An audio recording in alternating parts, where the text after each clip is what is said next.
आज हम पढ़ेंगे कोशिका के बारे में। क्या के बारे में? कोशिका के बारे में। कोशिका हमारे शरीर की बहुत मूलभूत इकाई है जिससे मिलकर हमारा शरीर बना है। पता है कोशिका, जैसे कि अपन एग्जाम्पल के तौर पे ले सकते हैं कि किसी बिल्डिंग को, मकान को बनाने के लिए एक ईंट की जरूरत होती है। इसी प्रकार हमारे शरीर में बहुत सारी कोशिकाएं मिलकर हमारे शरीर का निर्माण करती है। तो कोशिकाएं दो प्रकार की होती है मूलतः। कितने प्रकार की होती है? दो प्रकार की होती है। एक तो होती है पादप कोशिका और एक होती है जंतु कोशिका। पढ़ा ना दोनों ने, प्लांट सेल और एनिमल सेल्स। तो अपन आज सिर्फ प्लांट सेल्स के बारे में पढ़ेंगे, पादप कोशिका के बारे में पढ़ेंगे। पादप कोशिका का विस्तृत वर्णन करेंगे अपन।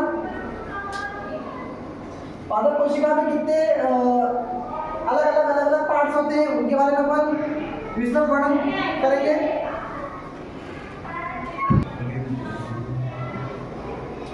ठीक है, तो इधर याद रख सकते। कोशिका दो प्रकार की होती है, पादप कोशिका और जंतु कोशिका। लेकिन आज हम सिर्फ पादप कोशिका के बारे में पढ़ेंगे। पादप कोशिका की संरचना, इसमें क्या क्या अलग अलग भाग होते हैं, उनके अलग अलग क्या कार्य होते हैं, सभी का अलग अलग विस्तृत वर्णन आज इसको हम करेंगे।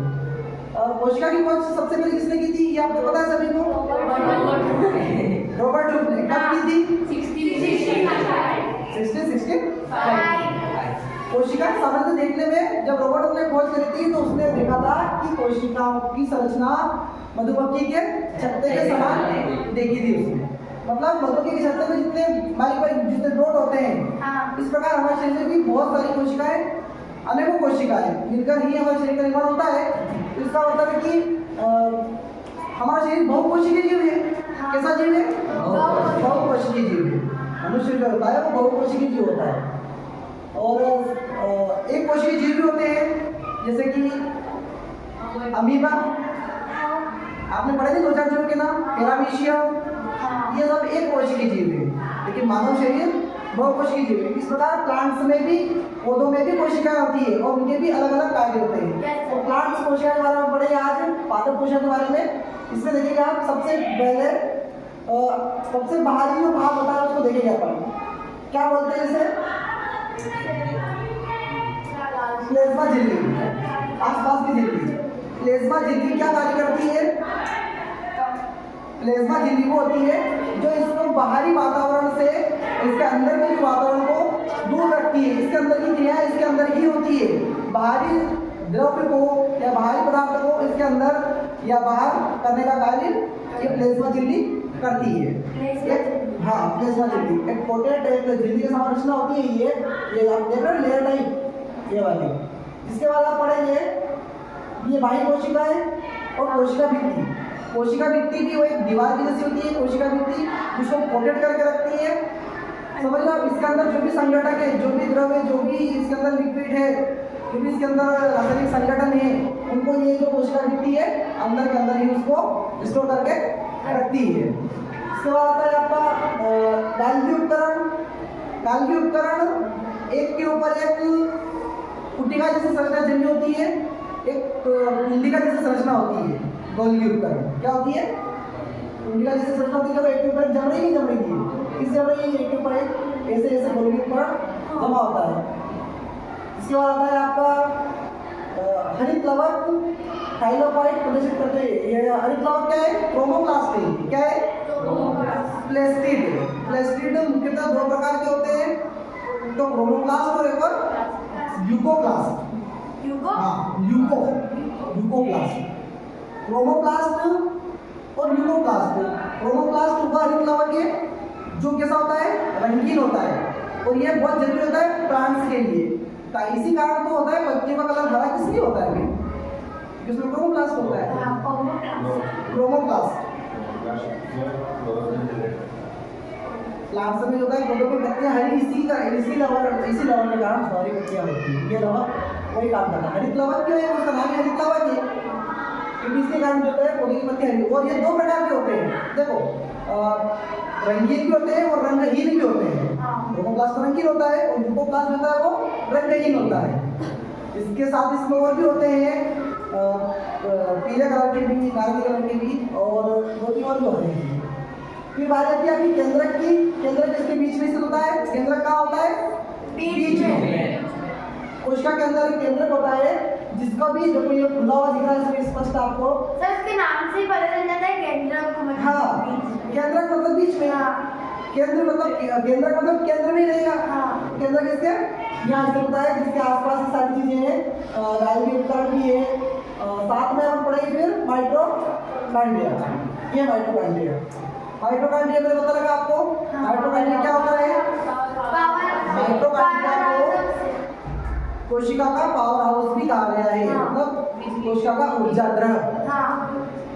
यह एक जूतेनुमा संरचना होती है। कैसी संरचना होती है? जूते की जैसी। जूते के शेप में जूते जैसी संरचना होती है जो क्या कार्य करती है? हमारे शरीर में ऊर्जा को संग्रहित करने का कार्य करती है, एनर्जी को ऑब्जर्व करने का कार्य करती है। माइटोकॉन्ड्रिया मेन पार्ट होता है हमारे कोशिका के अंदर का जो हमारे शरीर के अंदर ऊर्जा का संग्रहण करता है। ऊर्जा एटीपी के रूप में संग्रहित होती है। इसमें किस संग्रहित होती है? एटीपी के रूप में। इसी ऊर्जा के थ्रू तो हमारे बाकी संगठन अलग अलग कार्य करते हैं। तो ये हमारा मेन बिजली घर होता है। पावर हाउस इसलिए बोलते हैं इसको माइटोकॉन्ड्रिया को, जो जूते के पास संरचना होती है और वेरी इंपॉर्टेंट भी है। बाकी आते हैं राइबोसोम। राइबोसोम क्या होते हैं? आरएनए से बोलते हैं इंग्लिश में राइबोसोम। देखो राइबोसोम से भी दो प्रकार के होते हैं, आरएनए और डीएनए। डीएनए और आरएनए किसमें आते हैं? डीऑक्सीराइबोन्यूक्लिक अम्ल और राइबोन्यूक्लिक अम्ल ये हमारे अनुवांशिक पदार्थ होते हैं। कैसे पदार्थ होते हैं? अनुवांशिक पदार्थ होते हैं। जो अनुवांशिक पदार्थ होते हैं जो हमें पीढ़ी दर पीढ़ी हमारे वंशानुगत चलते रहते हैं। ये वही पदार्थ होते हैं जो पीढ़ी दर पीढ़ी वंशानुगत आगे बढ़ते रहते हैं। डीएनए आरएनए अभी अपन बोलते हैं जैसे डीएनए टेस्ट करते हैं तो उससे हमारी पहचान होती है। डीएनए वगैरह चेक कराने पर अपनी जो आरएनए अपन चेक कर सकते हैं सारी चीजें। इसके बाद आपका देखो मैंने बोला ना दो क्लोरोप्लास्ट होते हैं आपके, एक तो वो हाइड्रोप्लास्ट और एक क्लोरोप्लास्ट। तो दो प्रकार होते हैं क्लोरोप्लास्ट और ल्यूकोप्लास्ट और ल्यूकोप्लास्ट। कोशिका द्रव्य। कोशिका द्रव्य क्या होता है? जो कोशिका के अंदर लिक्विड भरा होता है। ये कोशिका पूरी कोशिका भित्ति से घिरी हुई है। कोशिका भित्ति से सहारा प्रदान करती है। कोशिका भित्ति जो होती है, कोशिका भित्ति क्या होती है? कोशिका को एक सहारा प्रदान करती है जिससे कि इसका बाहरी और अंदर का जो मटेरियल है वो अंदर बाहर कर सके, परासरण मिश्रण क्रिया इसमें हो सके। परासरण मिश्रण क्रिया समझते हो आप? परासरण क्या होती है? परासरण ये होती है पौधों द्वारा जो अपने मूल से जल को अवशोषित करके अन्य भागों तक पहुंचाना, परासरण की क्रिया होती है। अच्छा, पौधे को अपन पानी देते हैं और क्या उसके पत्तों को थोड़ी पानी पिलाते हैं? उसकी जड़ में फिर वो जड़ से जी जड़, तो उसकी जड़ में अपन पानी डालते हैं तो जड़ों द्वारा पानी का अवशोषण किया जाता है और उसके पौधों के अन्य भागों में पहुंचाया जाता है। उसी के थ्रू तो फिर प्लांट्स ग्रो करते हैं। तो ये परासरण क्रिया द्वारा ही संभव है कि पौधे में जल अपन नीचे डालते हैं, जड़ों द्वारा उसको ऑब्जर्व करके पौधे के ऊपर के भागों में पहुंचाया जाता है। इसी तरह विसरण क्रिया भी होती है। कौन सी? विसरण। विसरण जल और हवा दोनों में होती है। विसरण क्रिया समझ लो। विसरण क्रिया, विसरण क्रिया द्वारा पौधे वायु को ऑब्जर्व करते हैं और निष्कासित भी करते हैं। विसरण क्रिया में पौधे जल और वायु को अवशोषित भी करते हैं और निष्कासित भी करते हैं। जब वाष्पोत्सर्जन क्रिया इसी कारण होती है। वाष्पोत्सर्जन के बारे में पढ़ा है आपने? वाष्पोत्सर्जन रेस्पिरेशन पढ़ा सकते हो? वाष्पोत्सर्जन की पढ़ा आपने? हाँ, वही वाष्पोत्सर्जन। अपन देखते हैं पत्तियों पर ऊपर जल की बूंदें किस प्रकार आ जाती है, तो वाष्पोत्सर्जन का ही कोई उदाहरण है। तो वो चीज विसरण द्वारा भी होती है। साथ में कोशिका द्रव्य के बारे में पढ़ा। कोशिका द्रव्य इसके अंदर बना हुआ एक लिक्विड होता है जो कोशिका के अंदर बना होता है। इसका कार्य भी अलग अलग संभावित कार्य इसके होते हैं। इसके बाद आती है आपकी अंतर्प्रदेवी जालिका। देखो ये भी दो प्रकार की होती है, एक तो चिकनी अंतर्प्रदेवी जालिका और एक खुरदुरी अंतर्प्रदेवी जालिका। अच्छा, ये खुरदुरी अंतर्प्रदेवी जालिका क्या होती है? नहीं, अरे ऐसे नहीं, उसके ऊपर राइबोसोम लगे होते हैं। देखो ये बारीक बारीक डॉट लगे हैं, इसके ऊपर राइबोसोम लगे होते हैं, इसलिए उसे खुरदुरी अंतर्प्रदेवी जालिका कहते हैं। और चिकनी अंतर्प्रदेवी जालिका प्लेन होती है। अंतःप्राणियों के भी बहुत विशेष कार्य होते हैं। तो सर ये राइबोसोम लगे हुए हैं इसमें। हाँ, ये राइबोसोम लगे हुए हैं इसमें। ये आप देख रहे हैं जो खुरदरी है, इसलिए इसको खुरदरी अंतःप्राणियों बोलते हैं। फिर आता है आपका लाइसोसोम। लाइसोसोम क्या है? लाइसोसोम भी एक एंजाइम है आपका, बहुत जटिल एंजाइम है ये भी, पाचक एंजाइम भी है ये, जो बहुत सारी मृत कोशिकाओं को भी पाचक करता है ये। और बाहर से जो यूँ मानते चलो आपकी जो हमारे शरीर में टूट होती है, जो बाहरी बैक्टीरिया है, विषाणु है, जो हमारे शरीर में इंटर कर जाते हैं, तो उनका भी ये पाचक कर लेता है। उनका क्या करता है ये? पाचक कर लेता है।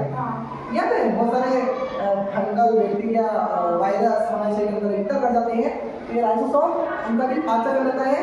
ये भी एक थैलीनुमा संरचना होती है। किस संरचना होती है? थैलीनुमा संरचना होती है। बोल रहे हैं कि नहीं, लाइसोसोम थैलीनुमा संरचना होती है, जो क्या करती है, मृत कोशिकाओं का भी पाचक कर लेती है।